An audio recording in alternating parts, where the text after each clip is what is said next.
A bitter millionaire lives isolated in his mansion, consumed by resentment after losing the ability to walk.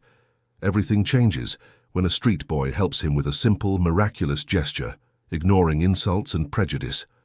That unexpected encounter awakens deep doubts and triggers an irreversible emotional transformation. But it's in the boy's return and his plea for redemption that he finally discovers the real miracle, the healing of his heart. The rain fell mercilessly over New York City that June afternoon. High on the Upper East Side, protected by bulletproof glass and state-of-the-art security systems, Arthur Morgan Blackwood watched the storm with empty eyes. The three-story mansion, valued in the millions, echoed in silence. Since the accident that had confined him to that wheelchair 5 years ago, the 62-year-old businessman had transformed his residence into a private fortress, not just against intruders, but against any form of affection. "Sir, dinner is served," announced Irene, the housekeeper who had worked for the Blackwoods for over 20 years. Arthur didn't answer. He remained, motionless, contemplating the drops that ran down the window pane like tears he himself had long been unable to shed. His wrinkled fingers tightened slightly on the arm of the motorized wheelchair, the latest in adaptive technology. "Sir," Irene insisted. "I heard you," he replied curtly, spinning the chair with a sharp movement. "And Louisa?" "Your daughter said she'll be having dinner in her room. She's studying for her final exams." An almost imperceptible sigh escaped Arthur's lips. His only daughter, 17, avoided his presence whenever possible. He didn't blame her. Since the accident that had taken his wife and his ability to walk, he had become a bitter shadow of the man he once was. The dining table, with seating for 16, held only one. Arthur ate in silence, tasting without truly savoring the food prepared by his private chef. On the wall, the portrait of Helen, his late wife, seemed to watch him with eyes that mixed disappointment and pity. "George called 3 times today," Irene commented as she cleared the plates. "He said it was urgent." "My partner always thinks everything is urgent," Arthur cut in. "I'll call him tomorrow." The truth was he avoided the company as much as he could. Blackwood Construction, one of the largest contractors in the country, was now managed primarily by George Ramsey, his junior partner. Arthur limited himself to strategic decisions and occasional video conference meetings. Meanwhile, dozens of miles away in the chaotic heart of the metropolis, a makeshift umbrella of tarp scraps protected a small shelter. Inside, Gabriel, an 8-year-old boy, shared the cramped space with a mutt named Popcorn. "You hungry, buddy?" the boy asked, breaking off a piece of bread and offering it to the animal. The dog wagged its tail, grateful for the kindness. "We'll get more tomorrow, I promise." Gabriel had lived on the streets since his grandmother, his only living relative, had fallen gravely ill 2 years ago. With the old woman's prolonged hospitalization and eventual passing, the boy found himself alone in the world. Social services tried to place him in a home, but he always ran away, preferring the uncertainty of the streets to the rigid structure of overcrowded public shelters. Despite the hard life, the boy maintained an innocence and kindness rarely seen in that hostile environment. He woke up early every day, helped Mrs. Josie, the florist at Union Square, set up her stall in exchange for a few coins, and often breakfast. Afterward, he would stop by Mr. Tibbs's newsstand, organizing the magazines and newspapers, receiving protection, and sometimes a sandwich in return. The rain finally let up late into the night. Gabriel adjusted the cardboard that served as his mattress, covered Popcorn with a piece of a blanket, and smiled. "Tomorrow will be a better day, you'll see," he whispered, more to himself than to the dog. Before sleeping, as he did every night, he clasped his hands in prayer. "Thank you for another day, for having food, for having popcorn. Protect Grandma up in heaven and help all the people who are sad." The next morning, Arthur was awakened by the insistent ringing of the phone beside his bed. It was George once again. "We need to talk in person, Arthur. It's about the company's accounts." "I'm busy," he answered dryly. "Arthur, this is serious. I found some discrepancies in the balance sheets. We need to sort this out." Something in George's tone unsettled Arthur. His business instincts, which had made him a construction magnate, still worked perfectly. "Fine, be here at 2. He hung up and called for Robert, his personal assistant for over a decade. "Call Raphael," he ordered, referring to his trusted accountant. "Ask him to review all the balance sheets from the last 6 months before my meeting with George." Robert nodded and left quickly. Arthur wheeled his chair toward the accessible bathroom and prepared for the day. For a brief moment, as he looked in the mirror, he glimpsed not the powerful businessman, but a man aged by time and bitterness. He pushed the thought away and focused on his routine. Meanwhile, Gabriel was helping Mrs. Josie set up her flower stall. "You're too skinny, my dear," the grey-haired woman commented. "Here, eat this bologna sandwich I brought you." "Thank you, Mrs. Josie," the boy smiled, tucking half the sandwich into his pocket. "This is for popcorn." The florist shook her head, moved by the generosity of the boy who, despite having so little, still thought to share. "You know, Gabriel, I know a very good social worker. She could help you find a better place to live, a school." "I'm okay, Mrs. Josie," he interrupted gently. "I have my friends here and I have you." The woman didn't insist. She had tried to convince the boy before, without success. That same afternoon, while Arthur was receiving George at his mansion, Gabriel was walking down Fifth Avenue. The sky threatened rain again, but he needed to find Mr. Tibbs to help him with the magazines. That's when he saw the crowd forming on the sidewalk. A man in a motorized wheelchair was trying to go up a makeshift ramp to access a commercial building. The chair skidded on the wet surface and tipped over, throwing its occupant violently to the ground. Gabriel watched in horror as people just stared, some filming with their phones, others simply walking around. The fallen man, Arthur Morgan Blackwood, cried out for help, a deep cut on his forehead, bleeding profusely. Without hesitating, Gabriel ran toward the stranger. If this story interested you, don't forget to subscribe to our channel and tell us which city you're watching from. Continuing. "Get away from me, kid." Arthur's voice came out harsh as Gabriel approached. The businessman, stunned by the fall, was trying uselessly to drag himself back to the overturned chair. Blood ran down his forehead, staining his $5,000 Italian suit. "I can help, sir," Gabriel insisted, ignoring the hostile tone. With a delicacy surprising for his age, he pulled a faded but clean handkerchief from his pocket, one Mrs. Josie had given him. "My grandma said you have to apply pressure when it bleeds." Arthur tried to push the boy's hand away, but the throbbing pain stopped him.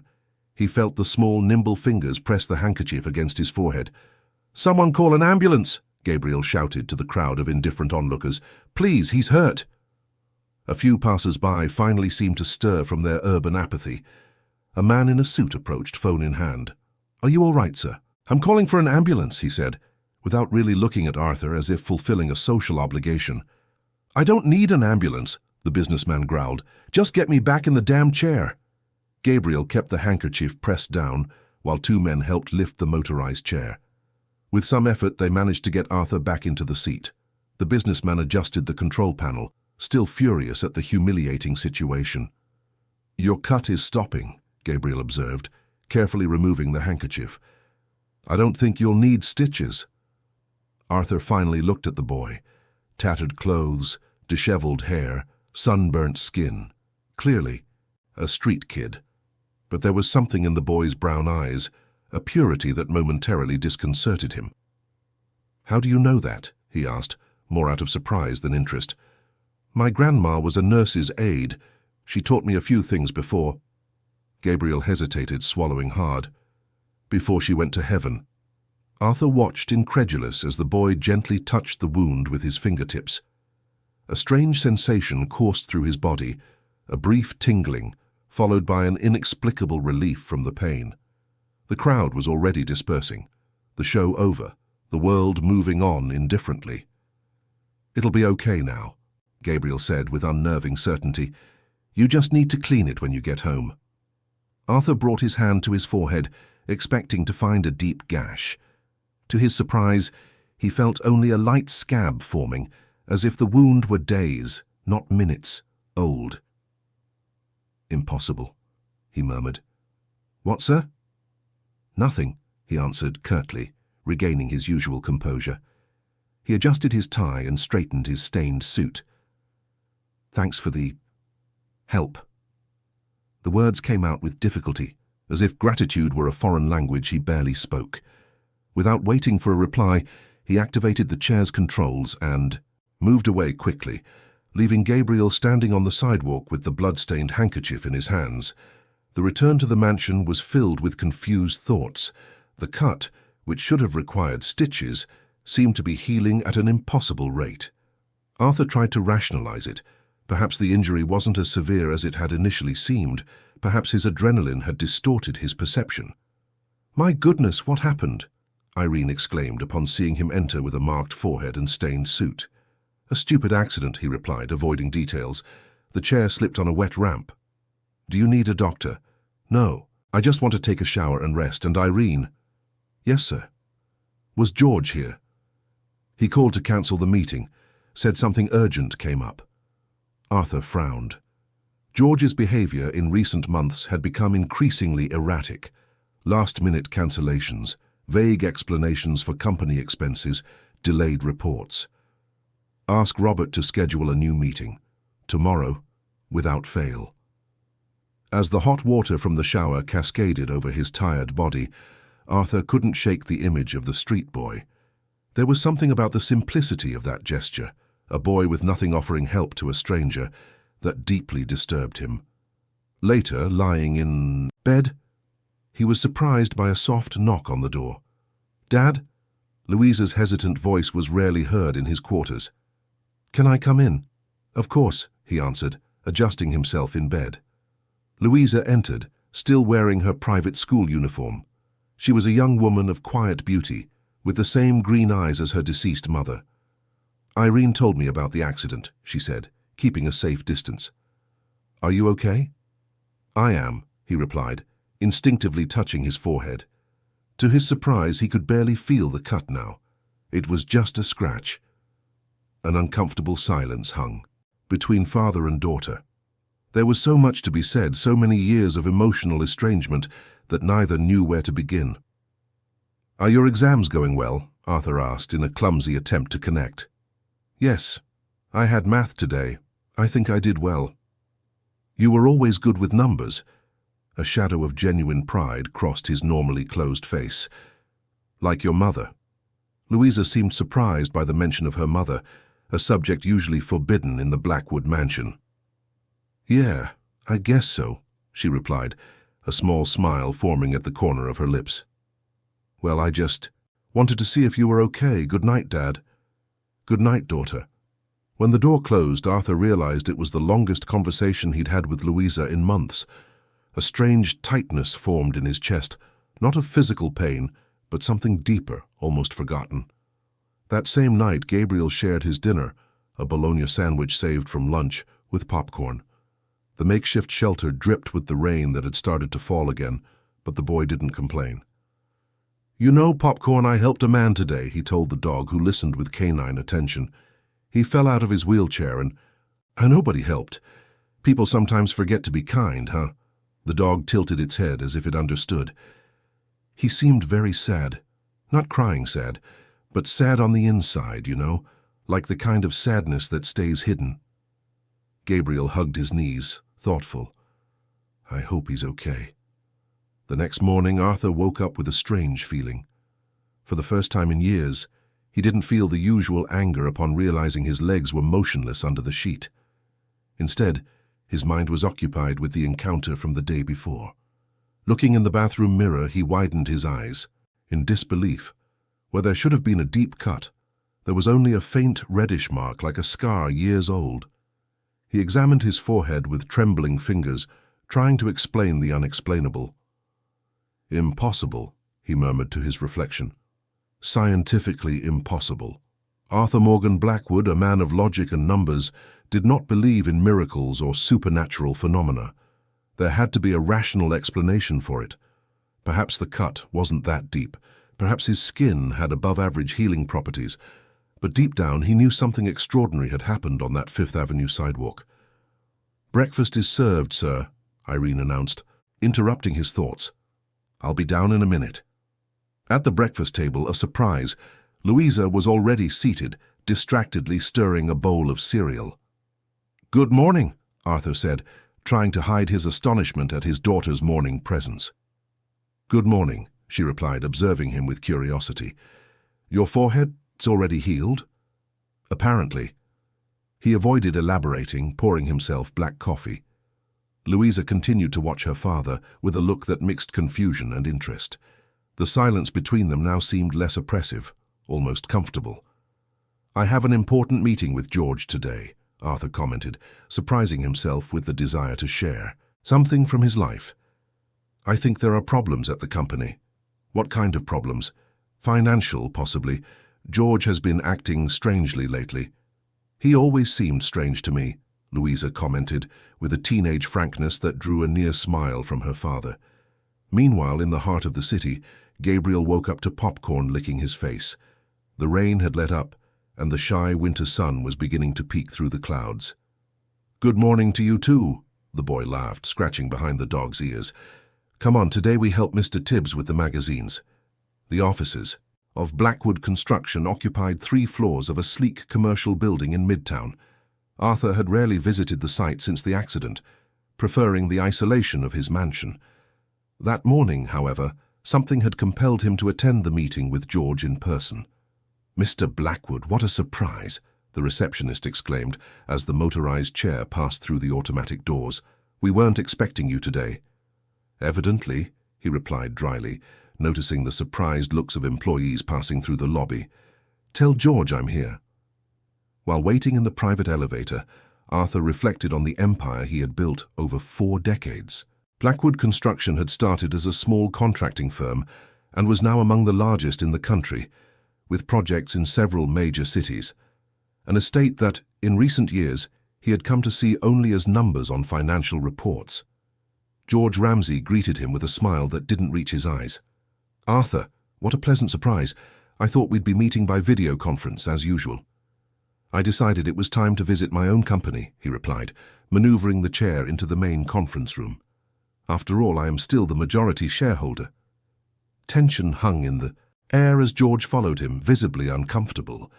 At 55, the junior partner maintained his usual impeccable appearance, perfectly trimmed grey hair, a tailored suit, an ostentatious Swiss watch on his wrist. "So," Arthur began as soon as the room's doors closed, "what are these discrepancies you mentioned?" "Ah, that."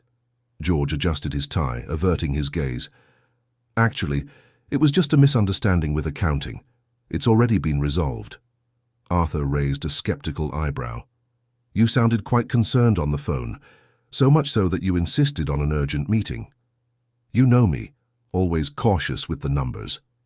George smiled nervously. "But speaking of business, we have an interesting proposal for a new development on the Lower East Side. Very high profitability." Arthur's business instinct, dormant for years, awoke like an animal sniffing danger. The abrupt change of subject, the poorly disguised nervousness. Something was wrong and he needed to find out what. "I'd like to see the financial reports for the last 6 months, he requested, keeping his tone casual. "All of them?" Of course. George stood up hastily. "I'll have Gloria bring them. In the meantime, can I get you some coffee?" When George left the room, Arthur took out his phone and sent a quick message to Raphael, his trusted accountant. "Investigate all transactions signed by George in the last 12 months. Urgent." The meeting continued for another 2 hours, with George presenting projects and proposals with exaggerated enthusiasm, clearly trying to divert attention from the initial topic. Arthur feigned interest, observing every movement, every hesitant word. Upon returning home, an unsettling feeling accompanied him. It wasn't just the suspicion about George, but something deeper, as if he were waking from a long emotional slumber. "How was the meeting?" Louisa asked during dinner, again surprising Arthur with her presence at the table. "Revealing," he answered, observing his daughter with renewed attention. Under the soft light of the dining room, he noticed how much she had grown in the years of his emotional isolation. She was no longer the 12-year-old girl devastated by her mother's loss, but a young woman on the cusp of adulthood. "George is hiding something." "I always thought he had an untrustworthy face," Louisa commented, breaking off a piece of bread. That fake smile, you know. You have good instincts for people, like your mother. The words came out naturally, surprising them both. Mentioning Helen was rare, almost a self-imposed taboo. A comfortable silence hung between them, until Louisa finally asked what seemed to be bothering her. Dad, what happened to the cut on your forehead? Yesterday it looked bad. Today you can barely see it. Arthur hesitated, unsure how to explain something he didn't understand himself. I'm not sure. It was strange. A street kid helped me when I fell. He touched the wound and... He stopped, aware of how that would sound. It must have been less serious than it looked. A street kid helped you? Louisa seemed genuinely surprised. And you let him? The question, asked without malice, hit Arthur like a slap. Was that how his daughter saw him, as someone so bitter he would reject help from a disadvantaged child? Actually, I didn't have much choice. No one else came near. He paused, remembering the strange sensation at the boy's touch. He was... kind. In downtown New York, Gabriel was finishing his day's work at Mr. Tibbs's newsstand. The sun was setting, painting the sky orange over the tall buildings. Here you go, son. The old man handed the boy a few bills. You earned it. You worked hard. Today. Thanks, Mr. Tibbs. Gabriel smiled, counting the coins and bills, enough to buy food for himself and popcorn for a few days. Gabriel, the newsstand owner called as the boy was walking away. There's a new shelter that opened on Bleecker Street. It's for kids. They say it's clean, has warm bed. I'm okay, sir. Gabriel smiled, but his eyes revealed an old sadness. They wouldn't let popcorn in. The newsstand owner sighed, watching the boy walk away. He had known many street kids in his years working on the sidewalks of New York, but Gabriel was different. There was a light in him that hardship couldn't extinguish. On the way back to his makeshift shelter, Gabriel passed an elderly man struggling to carry grocery bags. Without hesitation, he approached. "Can I help you, sir?" The old man looked suspiciously at the ragged boy, but something in the boy's sincere eyes convinced him. "If it's no trouble, young man, I live 2 blocks from here." Gabriel took the heaviest bags, chatting cheerfully as they walked. He told him about popcorn, about the flowers Mrs. Josie sold, about how the New York sky was beautiful at sunset, despite the pollution. When they reached the modest building where the old man lived, he tried to offer the boy some coins. "No need, sir. I did it because I wanted to help." The old man moved, insisted, "At least take this to buy something to eat." Gabriel reluctantly accepted a $10 bill. He said goodbye and continued on his way, thinking about what kind of dog food he would buy for popcorn with the extra money. He didn't notice that, across the street, inside a luxury black sedan, Arthur Morgan Blackwood was watching him. After the surprisingly pleasant dinner with Louisa, Arthur had asked his driver to take him to the site of the previous day's accident. He didn't know exactly what he was looking for.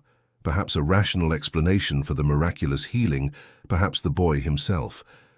What he didn't expect was to witness, by coincidence, another scene of selfless kindness. "Sir, shall we head home?" asked Joseph, his driver of over 15 years. "Not yet," Arthur replied, without taking his eyes off the boy who was now walking away. "Follow him, discreetly." Joseph, accustomed to his boss's eccentricity in recent years, obeyed without question. The luxury car followed Gabriel at a safe distance until the boy turned into a narrow alley where vehicles couldn't pass. "Wait here," Arthur ordered, activating his motorized chair and getting out of the car. "Sir, I don't think it's safe for you to go alone." "I'm not asking for your opinion, Joseph." With determination, Arthur maneuvered the chair over the uneven sidewalks, entering the dimly lit alley. He didn't have to go far to find what he was looking for. A few yards away, Gabriel was crouching beside a small makeshift shelter, where a mutt greeted him with joy. "I brought food, Popcorn," the boy exclaimed, pulling a small package from his backpack. "And tomorrow we'll buy good food for you with the money the man gave me." Arthur felt something strange in his chest as he watched the scene. The boy, who clearly had barely enough for himself, sharing everything with a stray animal. It was a kind of generosity that defied the cold business logic that had governed his life. "Hello," he said finally, moving the chair forward. Gabriel turned, surprised. Recognition lit up his face. "Hi, sir. You're the man in the chair who fell yesterday, right? Is your forehead better?" The simplicity of the question, the genuine concern, disconcerted Arthur. How long had it been since someone, other than paid employees, had shown real interest in his well-being? "Yes, it's better." Inexplicably. Arthur moved closer, observing the precarious shelter. "You live here?" "Yeah, me and Popcorn." Gabriel smiled as if presenting a mansion. "It's not very big, but when it rains we stay dry. Mostly." "How old are you, kid?" 8 years and—" Gabriel frowned, thinking. "I think 4 months. My grandma used to write it all down on the calendar, but after she went to heaven I kind of lost track." The mention of his deceased grandmother caused another strange pang in Arthur's chest. There was a dignity in the way the boy spoke of his loss, without self-pity. "And where are your parents?" "I never knew my dad. My mom left when I was a baby. My grandma took care of me until she got sick." The story was told with a serene acceptance that seemed impossible for such a young child. Arthur felt an emotion he hadn't experienced in years, not pity, but a reluctant admiration. "Aren't you afraid of being alone on the streets?" "Sometimes," Gabriel admitted, petting Popcorn. "But I have him to protect me, and there's Mrs. Josie and Mr. Tibbs who look out for me during the day, and—" He lowered his voice as if sharing a secret. "I talk to my grandma before I go to sleep. She doesn't answer with words, but I feel her with me, you know." Arthur didn't know. It had been years since he had felt Helen, since he had blocked any emotional connection with his late wife. The boy's ability to maintain a bond with someone who had passed was another mystery that challenged his pragmatic worldview. "How did you do that?" "With my forehead?" he asked finally, getting to the point that had brought him there. "The cut. It healed so fast." Gabriel tilted his head, confused. "I just cleaned it and applied pressure, like my grandma taught me." "No, it was more than that. When you touched the wound, I felt something." The boy shrugged. "My grandma used to say that sometimes people just need someone who really cares for them to heal faster." The answer, in its simplicity, left Arthur speechless. There was no pretense of special powers, no supernatural explanation, just the innocent belief in the power of human compassion. Before he could reply, a clap of thunder announced the approach of more rain. "You should go home, sir," Gabriel said, concerned. "It's going to rain hard, and you might catch a cold." The irony did not escape Arthur. The homeless boy worried about his comfort. "And you?" "We're used to it." Gabriel smiled, adjusting the tarp that covered his shelter. "Good night, sir. I'm glad your forehead got better." Arthur hesitated, an unknown impulse fighting against years of cultivated indifference. "What's your name, kid?" "Gabriel, sir, and yours?" "Arthur. Arthur Morgan Blackwood." "That's an important name," Gabriel observed with childlike admiration. "It suits you." The first drops of rain began to fall as Arthur finally turned his chair around. Something inside him had changed, subtly but irrevocably, like a long-shut door beginning to creak open. 3 days had passed since Arthur's encounter with Gabriel in the narrow alley. 3 days in which the businessman found himself consumed by long-dormant thoughts and emotions. The mansion on the Upper East Side, once a refuge of isolation, now felt suffocating with its empty spaces and prolonged silences. That Friday morning, while having coffee, he was surprised by a call from Raphael, his accountant. "Arthur, we need to talk in person. It's about what you asked me to investigate." Something in Raphael's tone made the seriousness of the matter clear. "Come to the mansion after lunch." While he waited, Arthur tried to focus on work, reviewing contracts on his laptop. But his mind kept returning to the street boy. How could someone so young, facing so many difficulties, maintain that serenity, that natural kindness? The question haunted him, along with the memory of the touch that had inexplicably healed his wound. "Dad?" Louisa's voice interrupted his thoughts. She was standing at the office door, holding a folder. "Can I talk to you for a minute?" "Of course," he replied, closing the laptop. "Come in." Louisa sat in the chair opposite his desk, visibly nervous. In recent days, father and daughter had been establishing a timid rapprochement, shared dinners, brief conversations about their day, small steps after years of distance. "It's about college," she began, opening the folder. "I know we always wanted, you and Mom, for me to major in business to one day take over the company, but—" Arthur felt his heart tighten. Helen had indeed always dreamed that their daughter would follow in her business footsteps. "But," he encouraged, "I want to study psychology." The words came out in a rush, as if Louisa feared losing her courage. "I know it's not what you expected, but it's what I really want." 5 years ago, Arthur would have reacted with unquestionable authority, imposing his will. Today something had changed. He looked at his daughter's anxious face, so much like Helen's when she was young, and felt a rush of clarity. "Your mother would be proud," he said finally, surprising both himself and Louisa. "She always said you had a gift for understanding people." "You're not disappointed?" Arthur reflected for a moment. "Maybe I would have been before, but I've recently realized there are more important things than perpetuating business legacies." Louisa's smile lit up the room, reaching her eyes in a way Arthur hadn't seen in years.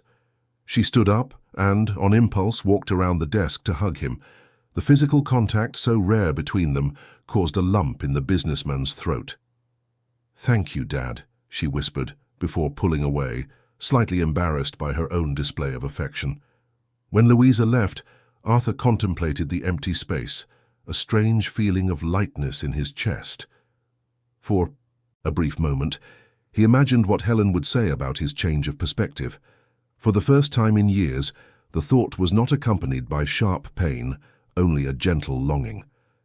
In the afternoon, Raphael arrived punctually. The accountant, who had worked with Arthur for over 2 decades, seemed tense as he placed a folder on the desk. "It's worse than we thought," he began without preamble. "George has been systematically embezzling money for the last 8 months. Inflated contracts, shell companies being paid for services never rendered, properties acquired for far above market value." Arthur flipped through the documents, his face hardening with each page. "How much are we talking about exactly?" "By my calculations, around 22 million. The sum was substantial, even by Blackwood construction standards. Arthur closed the folder, a cold fury taking hold of him. "Prepare everything. I want him out of the company by Monday." "And what about reporting him to the police?" Arthur hesitated. George wasn't just his partner. He had been Helen's friend. They had history together, shared memories. "I haven't decided yet. First we'll confront him, hear what he has to say." After Raphael left, Arthur was alone with his increasingly restless thoughts. The world he had so carefully built was crumbling. The trust betrayed by George, the different path chosen by Louisa. Strangely, he didn't feel the usual anger or bitterness, only a growing sense that something fundamental was changing within him. "Joseph," he called on the intercom, making a sudden decision. "Get the car ready. We're going downtown." The driver, accustomed to the long periods when Arthur rarely left the house, didn't hide his surprise. "Now, sir, it's getting dark." "Yes, now." An hour later, the black sedan parked near Union Square. Arthur asked Joseph to wait in the car, and with determination, maneuvered his motorized chair along the uneven sidewalks of downtown Manhattan. It was getting dark, and the first city lights were beginning to turn on. Arthur felt the curious stares of passers-by. A clearly wealthy man, in a state-of-the-art wheelchair, moving alone through an area known for its homeless population. He didn't know exactly where to look for Gabriel. He only remembered the alley where he had seen him with the dog, but there were dozens of similar alleys in the area. After nearly an hour of fruitless searching, he was about to give up when he spotted a small commotion near a flower stall that was closing up. "He didn't do anything, leave him alone," a grey-haired woman shouted, defensively positioned in front of someone Arthur couldn't see. Approaching, he recognized Gabriel, cowering behind the woman. The boy had a trickle of blood running from his eyebrow, and his lower lip was swollen. Popcorn, at his side, was growling at 2 young men who seemed to be the source of the trouble. "The punk stole my wallet," one of them accused, visibly agitated. "That's a lie," Gabriel defended himself. "I've never stolen anything from anyone." "Josie, get..." "Out of the way, this kid deserves a lesson," threatened the other young man, taking a step forward. Arthur didn't plan his intervention. Before he knew it, he had positioned his chair between Gabriel and the aggressors. "What's going on here?" he asked with the imperious voice he used in business meetings. The young men hesitated, clearly surprised by the sudden appearance of a well-dressed man in a wheelchair. "This kid stole my friend's wallet," one of them repeated, less confidently. "Where would he have hidden it?" Arthur questioned, raising an eyebrow. "In his torn clothes? His worn-out shoes? Or maybe in the dog?" The simple logic seemed to confuse the accusers. Arthur continued, his voice gaining authority. "I know this boy. He's not a thief. Now, I suggest you look for your wallet elsewhere before I call the police and file a complaint for assault on a minor." Something in his posture, in the confidence with which he spoke, made the young men back down. Muttering vague threats, they moved away toward the main avenue. "Mr. Arthur," Gabriel exclaimed, coming out from behind the florist. "You found me!" "You know this man, Gabriel?" Mrs. Josie asked, still suspicious. "I do, Mrs. Josie. He's the man in the chair I helped the other day. He's important, has a big name." The simplistic explanation drew a reluctant smile from Arthur. "What happened to you?" he asked, again noticing the wound on the boy's eyebrow. "Those guys were kicking popcorn," Gabriel explained, petting the dog. "I asked them to stop, but they got mad." Arthur felt a dull anger rise within him. The boy's courage to confront bigger people to defend a stray animal was another example of the simple nobility that so intrigued him. "Come," he said, indicating the car parked in the distance. "Let's get that cut treated." "Where?" Gabriel asked, hesitant. "At my house." The boy looked at Mrs. Josie, uncertain. "You can go, son," the florist encouraged, observing Arthur with appraising eyes. "It seems this gentleman really wants to help." "Can Popcorn come too?" Gabriel asked, holding the dog's makeshift leash. Arthur hesitated for a moment. A street dog inside his luxury sedan was not in the plans, but Gabriel's hopeful look melted his resistance. "Yes, the dog too." On the way to the Upper East Side, Arthur watched in the rearview mirror as Gabriel looked out the window in wonder, pointing out buildings and city lights to Popcorn, as if the animal could appreciate the view. The innocence of the gesture contrasted with the recent bruises on his face. "Why are you alone on the streets?" he finally asked. "Aren't there shelters for children like you?" Gabriel petted Popcorn before answering. "There are, but they don't let you bring animals, and Popcorn is my family now." The simplicity of the answer hit Arthur like a punch. Gabriel's loyalty to a stray animal, his refusal to abandon it even in exchange for comfort and safety, challenged the pragmatic logic that had governed the businessman's life. "Besides," the boy continued, "in the shelters, there are too many people. It's hard to help others when there are so many people needing help at the same time." "Help others?" Arthur frowned, confused. "Shouldn't you be worried about getting help instead of giving it?"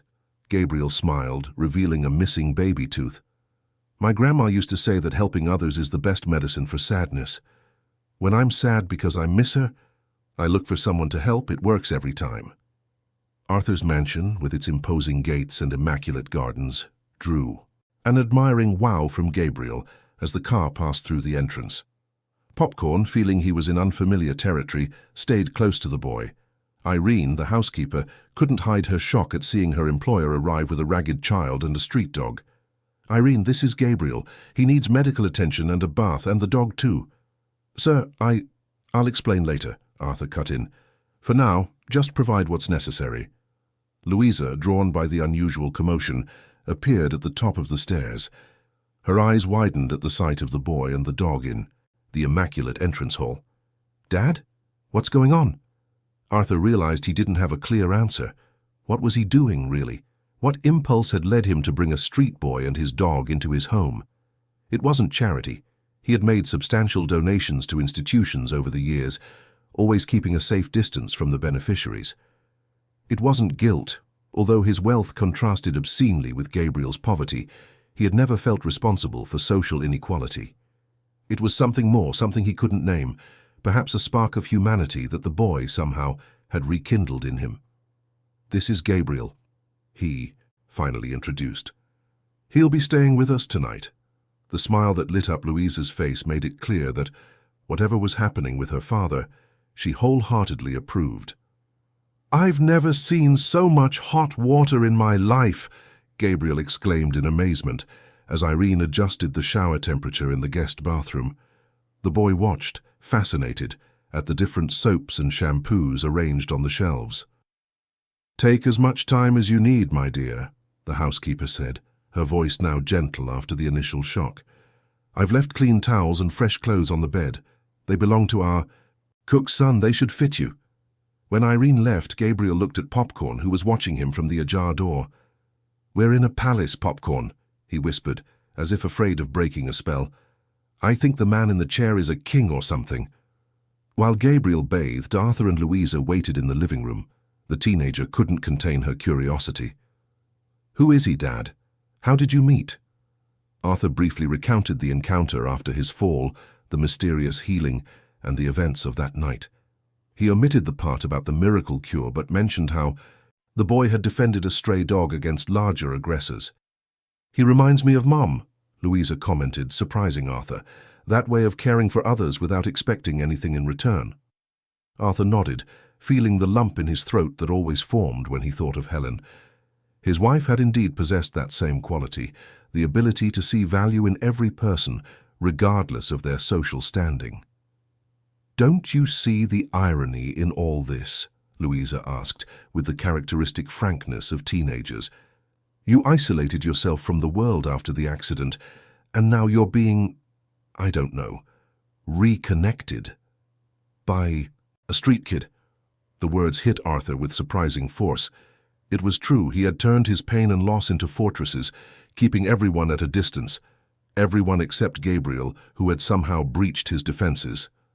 "I guess life is like that sometimes," he finally replied, surprised at his own ability to admit it. Half an hour later, an unrecognizable Gabriel entered the room. The borrowed clothes, though simple, completely transformed his appearance. His black hair, now clean, revealed curls that had been hidden by dirt. His face, free from the layer of street dust, showed delicate features and even more expressive eyes. Popcorn also looked like a different animal. Irene, quickly overcoming her initial horror, had improvised a bath for the mutt in the backyard. His fur, once an indistinct color, was now revealed to be predominantly white with caramel patches. "You look different," Arthur commented, genuinely impressed. Gabriel smiled, a little embarrassed. "It's the first time I've had a hot shower in a long time, and Popcorn had never had a bath with shampoo in his life." Louisa approached, offering her hand to the boy. "I'm Louisa, Arthur's daughter. You must be hungry, right?" The dinner served at the immense dining table was a surreal experience for Gabriel. The quantity and variety of food left the boy literally open-mouthed. Arthur watched, with a mixture of amusement and embarrassment, as the boy gazed in wonder at each dish Irene brought. "Can I give some to Popcorn?" Gabriel asked, concerned about the dog waiting patiently by his chair. "Of course," Louisa answered, before her father could object. "He's your family, after all." During dinner, Gabriel spoke about his life on the streets with a disconcerting naturalness. Without self-pity, he recounted the strategies he developed to find food, shelter, and safety. He spoke fondly of Mrs. Josie, the florist who helped him daily, and of Mr. Tibbs, the newsstand owner who protected him. "And what do you want to be when you grow up?" Louisa asked, genuinely interested. Gabriel thought for a moment, his forehead wrinkled in concentration. "I think I want to help people, like a doctor or a teacher. My grandma said I have a knack for it." "A knack for what?" Arthur questioned. "For making people feel better." Gabriel shrugged as if it were a simple thing. "Sometimes people just need someone to believe they're going to be okay. You know." The answer hung in the air for a few moments.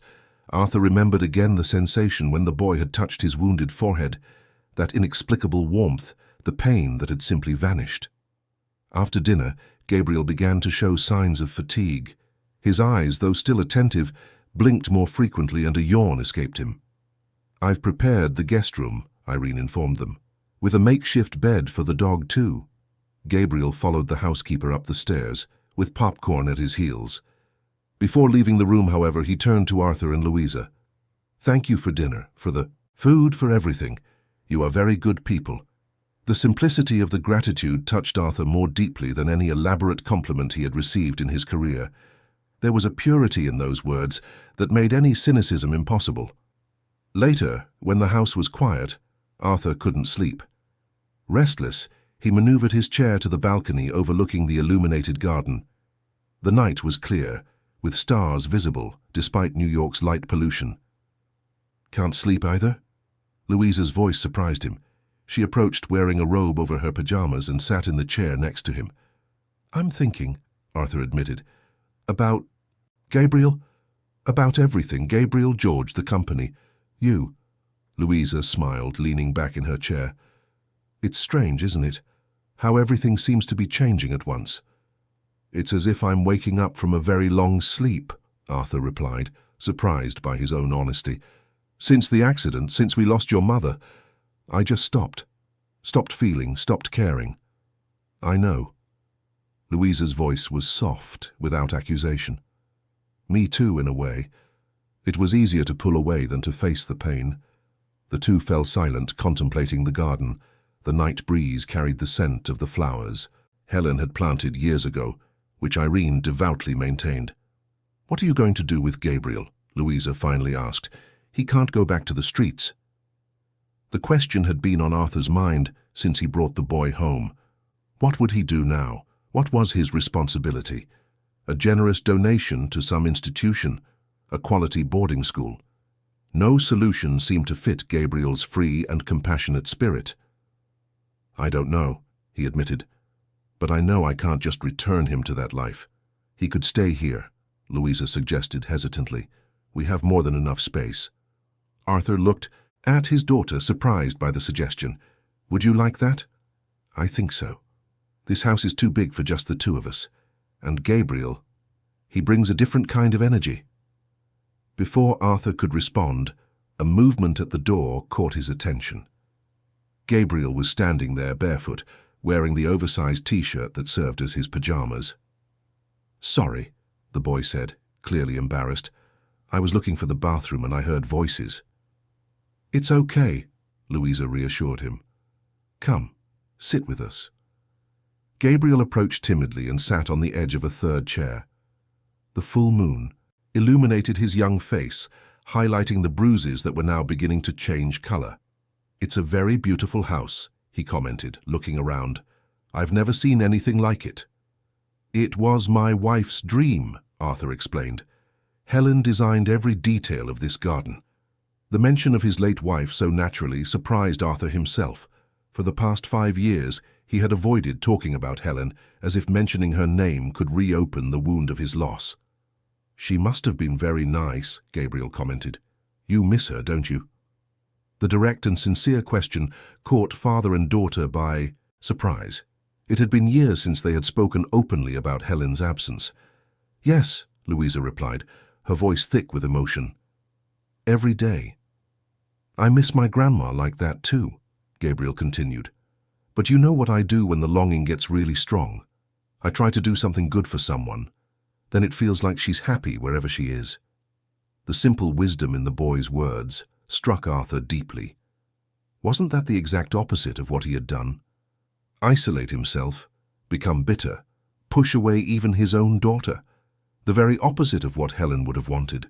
Gabriel, Arthur began hesitantly, would you like to stay with us for a few more days, until we decide what to do?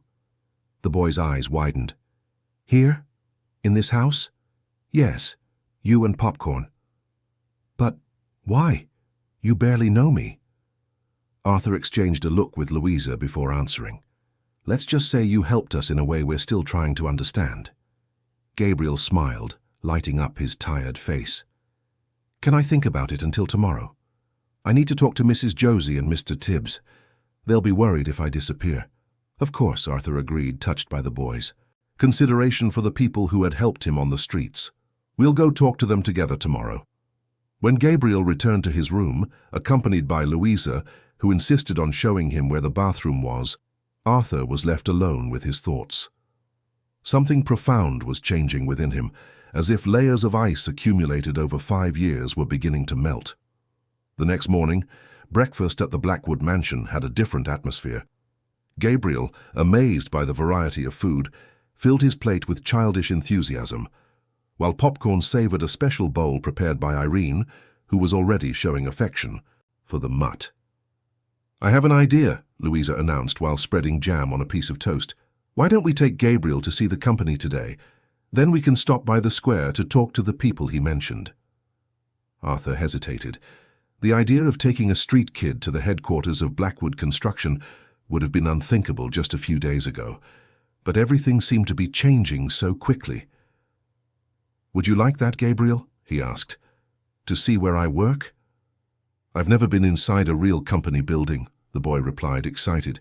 "It must be like those movies with important people running around everywhere." "It's not that exciting," Louisa laughed, "but it has an incredible view of the city." 2 hours later, the black sedan parked in the exclusive garage of the Blackwood Construction building. Gabriel, wearing new clothes Irene had provided that morning, held Louisa's hand as he stared in wonder at the imposing lobby with its marble walls and works of art. Popcorn had stayed at the mansion under the care of the housekeeper, who had promised to treat him like a king, a promise that drew laughter from Gabriel. The employees couldn't hide their surprise at seeing their boss, rarely present in recent years, accompanied by a teenager and an unknown boy. Whispers followed the trio as they walked through the corridors toward Arthur's main office.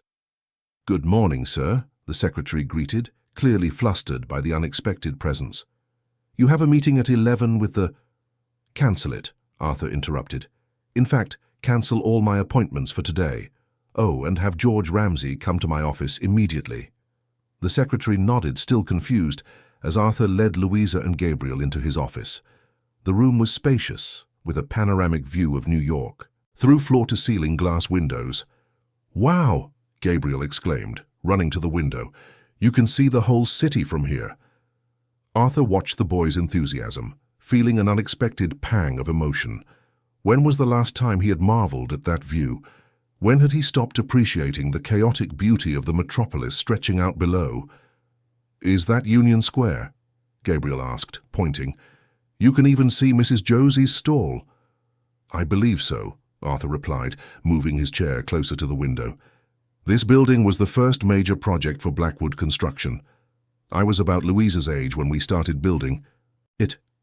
"You built all this by yourself?" Gabriel asked, impressed. "Not alone," Arthur smiled. "No one builds anything truly important alone." A knock on the door interrupted the conversation. George Ramsay entered, his face pale upon seeing not only Arthur, but also Louisa and an unknown boy. "Arthur, good morning," he greeted hesitantly. "I didn't know you were coming in today. And with guests." "George," Arthur replied coldly. "Louisa, why don't you take Gabriel to see the rest of the floor? I have matters to discuss with Mr. Ramsay." Louisa, sensing the tension in the air, nodded and extended her hand to Gabriel. "Come on. There's a break room with a hot chocolate machine down the hall." When the door closed behind them, George adjusted his tie, visibly uncomfortable. "So, how can I help?" Arthur pushed the folder Raphael had given him across the desk. "You can start by explaining this." George grew even paler as he opened the folder and recognized the documents, detailed proof of his financial embezzlement over the past months. "Arthur, I can explain." "I'm listening." The partner collapsed into a chair, running a hand through his gray hair. "It was investments that went wrong. I intended to replace everything before anyone noticed. 22 million, George. That's not an investment that went wrong. It's systematic theft. Please, Arthur, think of our friendship, the years we worked together. Friends don't steal from each other." Arthur's voice was calm but firm.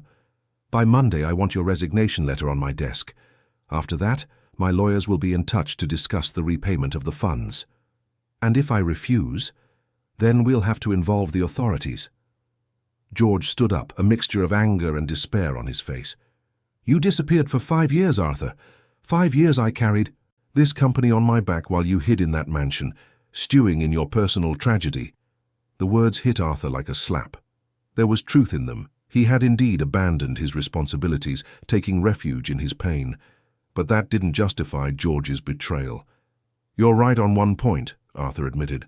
I stepped away, and that was a mistake I now intend to correct." "What, you had an epiphany now?" George sneered, the mask of respect completely gone. "Suddenly remembered you have a company to run?" Arthur didn't answer immediately. How could he explain the transformation he was experiencing? How? Could he put into words the feeling of waking from a long, emotional slumber? "Let's just say I was recently reminded of what truly matters," he said finally. "And it's not money, George. It never was." When George left, slamming the door hard, Arthur was left alone, contemplating the city from the window. A strange peace washed over him, as if he were finally freeing himself from a weight he had carried for years. Minutes later, Louisa and Gabriel returned, the boy with traces of chocolate around his mouth and a radiant smile. "Did you guys fight?" Gabriel asked, sensing the heavy atmosphere that still lingered in the office. "He seemed really mad when he left." "Sometimes people get mad when they're confronted with their mistakes," Arthur explained simply. Gabriel nodded, as if he understood perfectly. "My grandma used to say the truth hurts at first, but then it heals." Arthur looked at the boy, once again impressed by his intuitive wisdom. "Your grandmother was a wise woman." "She was," Gabriel agreed, with a melancholic smile. "You know, Mr. Arthur, I think your wife and my grandma would have liked each other if they had met." The observation, made with childish sincerity, brought a lump to Arthur's throat. "Yes," he managed to reply, "I think they would have." 3 months had passed since Gabriel entered the lives of the Blackwoods. What began as a temporary shelter had transformed into something deeper and more permanent. After consultations with social workers and lawyers, Arthur had begun the process to become the boy's official legal guardian. A complicated procedure, but one that was moving forward thanks to the businessman's influence and the evident improvement in Gabriel's quality of life. The mansion on the Upper East Side, once as silent as a mausoleum, now reverberated with the sounds of life. Gabriel's laughter echoed through the hallways, popcorn ran through the garden that was finally serving its purpose, and even Irene seemed rejuvenated by the new family dynamic. On that sunny spring morning, Arthur watched from the balcony as Gabriel played with popcorn on the lawn. The boy no longer looked the same. His well-cut hair shone in the sun, his once hollow cheeks now showed the health of proper nutrition, and his new clothes had completely replaced the old rags. "The school uniform is ready," Louisa announced, approaching with a bag. "I think it will fit perfectly." Gabriel was set to start school the following week at a carefully chosen private school. Not for its status or exclusivity, but for its integration program for children with a history of social vulnerability. Preliminary tests had revealed a boy of above-average intelligence, especially in math and science. "I don't know if he's ready," Arthur commented, concern evident in his voice. "The world of that school is so different from what he knows." Louisa smiled, placing a hand on her father's shoulder. "Have you noticed how Gabriel has a special talent for adapting? He even won over Irene, who initially turned up her nose at popcorn." It was true. The boy possessed an extraordinary ability to connect with people, to make them feel special and understood. The florist Mrs. Josie and the newsstand owner Mr. Tibbs were now frequent visitors to the mansion, initially invited to reassure them about Gabriel's well-being. They had become dear family friends. Even more surprising was Arthur's transformation. The bitterness that had defined his existence for years was gradually giving way to a serenity few would recognize in the former ruthless businessman. The wheelchair, once a symbol of his limitation and defeat, was now just a detail in his life, no longer the center around which he organized his identity. "Dad, Louisa, look what Popcorn learned," Gabriel shouted from the garden, waving enthusiastically. The two watched, smiling, as the boy commanded the dog through a series of simple tricks, executed with obvious canine pride. "I never thought I'd say this," Arthur commented, "but that mutt is the best guard dog this house has ever had." "Better than those unfriendly Dobermans you used to have," Louisa teased. "No comparison," Arthur smiled. "Those were dogs trained to protect property. Popcorn protects people." The observation, seemingly simple, carried the weight of a profound shift in values. Slowly Arthur was rediscovering what truly mattered, not the corporate empire he had built, but the human connections he had neglected for so long. At Blackwood Construction, the changes were also evident. After the forced departure of George Ramsay, who had ended up returning part of the embezzled funds in an out-of-court settlement, Arthur had reassumed effective control of the company, but with a radically different philosophy.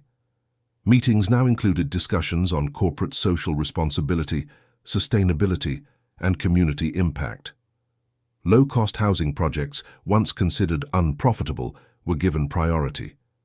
Employees noticed with surprise how their once distant boss now took a genuine interest in their lives and ideas. "The Foundation's project is almost finalized," Robert reported, handing a folder to Arthur that afternoon. "The lawyers confirmed we can begin the registration process next week." The Helen Blackwood Foundation was born from an idea shared during a family dinner. It would be an organization dedicated to rescuing children from the streets, offering not just shelter and education, but a family-like, welcoming environment, including space for their pets, a condition Gabriel had insisted was essential.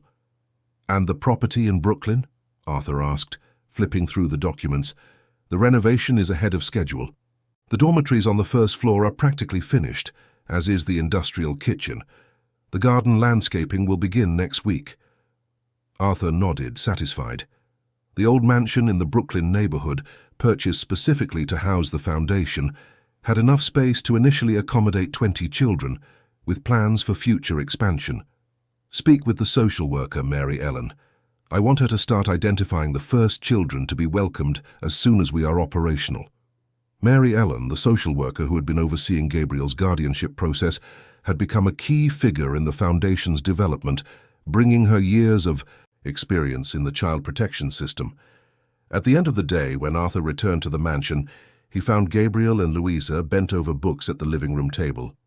The scene, his daughter patiently helping the boy with math exercises, provoked a wave of emotion that still surprised him with its intensity. "How are the studies going?" he asked, approaching. "Gabriel is a genius with numbers," Louisa replied proudly. "He solved problems in his head that other students will need a calculator for." "It's not that hard," Gabriel explained simply. "On the street I had to quickly calculate change, how much things cost, how much was left for the next day, and it's just practice." The boy's pragmatic wisdom, born from experiences no child should have, continued to impress Arthur. It was as if Gabriel had developed an understanding of life that many adults would never achieve. During dinner, Gabriel could barely contain his excitement as he talked about the visit they had made earlier to the future site of the foundation. "The room that's going to be my office is almost ready," he announced with a comical seriousness on his young face. "Your office?" Arthur asked, raising a playful eyebrow. "Of course, I'm the special consultant, remember? You said it yourself that I understand what kids on the street need better than anyone." Arthur couldn't help but smile. He had indeed named Gabriel the Foundation's special consultant, and the boy took the title with extreme seriousness. "What are your recommendations, Mr. Consultant?" Gabriel sat up straight in his chair, assuming an almost professional posture that contrasted adorably with his recently turned 9 years. "First, every child needs to have their own special space, not just a bed, but a little corner that's just theirs. On the street, you don't have anything. That's just yours, and that's really sad." Arthur and Louisa exchanged moved glances. The boy's insight into emotional, not just material, needs was impressive. "Second, there has to be space for animals.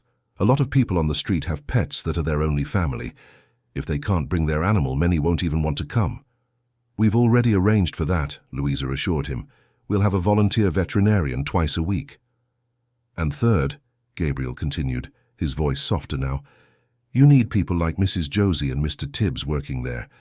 People who already know the streets and know how to talk to those who are afraid to trust others." It was a suggestion Arthur hadn't considered, but it made perfect sense. Who better to help with the children's transition than people who were already part of their informal support networks on the streets? "Excellent recommendations," he praised sincerely. "We will implement all of them." Gabriel's smile lit up the entire room. The boy who once survived on scraps was now helping to design a better future for other children in similar situations. Later that night, when the house was quiet, Arthur went to his private office. On the corner of his desk rested an object that had recently gained new meaning, a picture frame with a photo of Helen, smiling on a beach years ago. For a long time, looking at that picture had been too painful. Now, however, he could see beyond the loss. He could celebrate the life they had shared, the love that had united them, the extraordinary daughter they had raised together. A soft knock on the door interrupted his thoughts. "Can I come in?" Gabriel's voice was hesitant. "Of course," Arthur replied, turning his chair to face the boy who was already in his pajamas. Gabriel entered shyly, holding something in his hands, a drawing made with colored markers. "I made this for you," he said, holding out the paper. Arthur took the drawing, feeling a lump in his throat as he studied the image. It was a simple representation, as only a child could make, but incredibly touching. It showed 5 figures holding hands, a man in a wheelchair, a teenager, a boy, a dog, and a woman with a halo above her head. "It's our family," Gabriel explained, pointing. "You, Louisa, me, Popcorn, and Mrs. Helen watching over us from up there." Arthur couldn't contain his emotion. A silent tear ran down his face as he contemplated the innocent drawing that captured, with disconcerting perfection, the transformation his life had undergone. "It's perfect," he managed to say finally. "Absolutely perfect." Gabriel came closer, and in an unexpected gesture hugged Arthur. It was the first time the boy had initiated such direct physical contact, and the surprise momentarily paralyzed the businessman. "Thank you for giving me a family again," Gabriel murmured against his shoulder. Arthur returned the hug, feeling the small body of the boy who, in such a short time, had revolutionized his existence. "I'm the one who should be thanking you, Gabriel," he replied with a choked voice. "You reminded me how to live." On the day of the official inauguration of the Helen Blackwood Foundation, 3 weeks later, the large garden of the headquarters was full. Journalists, officials, business leaders, and most importantly, the first 15 children who would be welcomed by the institution. Mrs. Josie, now the coordinator of the initial intake program, was organizing the children in a line for a tour of the facilities. Mr. Tibbs, in charge of the library and recreational activities, was handing out colorful books. That would be the first personal item for each new resident. Louisa, in her first semester of psychology, was chatting animatedly with Mary Ellen about trauma-informed care techniques. The young woman had discovered a genuine calling in social work, not out of obligation or family tradition, but out of true passion. In the center of the courtyard, a bronze plaque revealed the official name, the Helen Blackwood Foundation, Every Child Matters. Below, in smaller letters, "Inspired by Gabriel." Arthur, dressed in an impeccable suit, observed the scene with a mixture of pride and humility. At his side, Gabriel, elegant in his first suit, custom-made but nothing over the top, as the boy had insisted, greeted the guests with the ease of someone born to connect people. "Nervous about your speech?" Arthur asked as the time for the official ceremony approached. "A little," Gabriel admitted, "but Louisa helped me practice, and Popcorn too. He's a great listener." As if summoned by the words, the mutt appeared, now with a stylish collar, bearing a small tag with his name and the foundation's symbol. Beside him were 3 other rescued dogs that had already been adopted by the first children to be welcomed. When it was time for the speeches, Arthur was the first to speak. From his wheelchair, with Gabriel at his side, he addressed the audience with a renewed eloquence. "A year ago, I was a different man," he began. "Isolated in my pain, detached from everyone and everything that mattered. Then on an ordinary day I had an extraordinary encounter." His eyes briefly turned to Gabriel, who smiled encouragingly. "This young man taught me, without pretense or effort, something I had forgotten, that our humanity lies in our capacity to care for one another, that no material wealth can replace the genuine connection between people." The audience listened in respectful silence. Some journalists furiously scribbled notes. The transformation of Arthur Morgan Blackwood from ruthless tycoon to passionate philanthropist was an irresistible story. The Helen Blackwood Foundation is born today with a simple yet fundamental mission: to show every vulnerable child that they matter, that their story matters, that their future matters.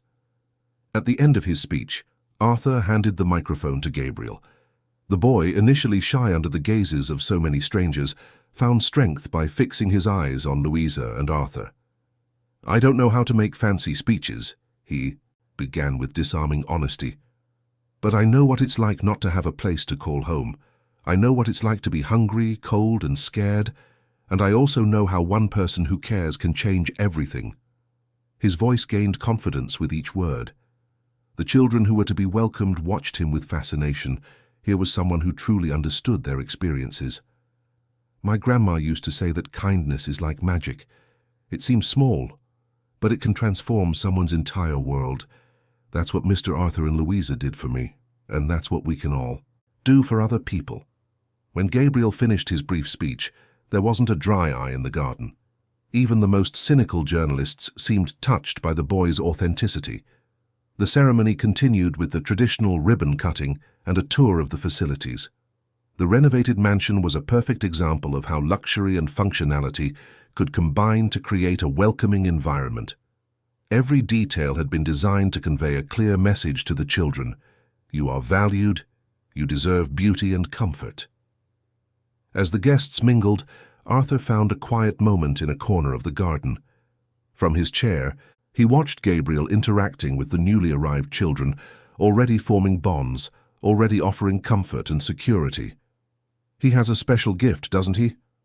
Arthur didn't need to turn to recognize Louisa's voice. His daughter sat on the bench next to his chair, watching the same scene. "Yes," he agreed. "Sometimes I wonder who really saved whom in this story." Louisa smiled, resting her hand on her father's. "I think we saved each other. That's how it's supposed to be." At that moment, as the afternoon sun gilded the garden and children's laughter filled the air, Arthur Morgan Blackwood felt a peace he had thought impossible since the accident. It wasn't complete happiness. Helen's absence would always be a shadow in his heart. But he had learned, thanks to a boy who had nothing to offer but pure kindness, that life goes on even after the most devastating losses. And more importantly, that to truly live meant opening oneself up to others, risking to feel, allowing oneself to be transformed by the encounters that fate placed in one's path. Gabriel, noticing the gazes of Arthur and Louisa, waved enthusiastically from across the garden. His radiant smile perfectly captured the essence of what they had built together, not just a foundation or a home, but a family united not by blood, but by something equally powerful, the daily choice to love and care for one another. And in that choice, Arthur finally understood, lay the true miracle. End of story. Dear listeners, we hope the journey of Arthur and Gabriel has touched your hearts. The transformative power of a kind gesture, the ability to rebuild after profound loss, and the beauty of a family formed by love. These are lessons that transcend this narrative. For more stories that explore the richness of human emotions, we have a special playlist waiting for you. Just click here on the side. If this story awakened something in you, be sure to subscribe to our channel and share your thoughts in the comments. Every day we bring new stories that, like this one, reveal the extraordinary human capacity for transformation and rebirth. Until next time.